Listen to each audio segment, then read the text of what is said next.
Türkmenistan İnsan Ticaretiyle Mücadele Projesi'nin aktif bir üyesi oldu.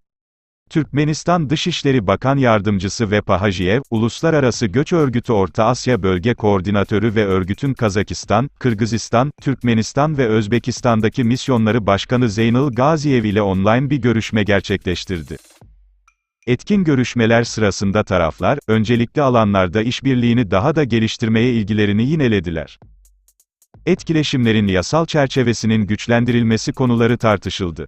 Bilindiği üzere Türkmenistan, ulusal kısmının uygulanması yoluyla çeşitli alanlarda IMF'nin bölgesel projelerinde aktif olarak yer almaktadır.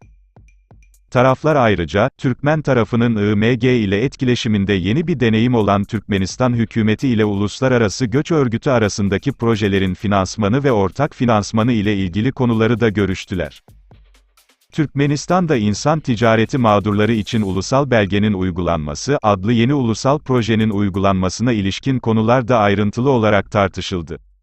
Türkmenistan, kurbanlarına yasal ve sosyal yardım sağlanması da dahil olmak üzere insan ticaretiyle mücadele çabalarını açıkladı.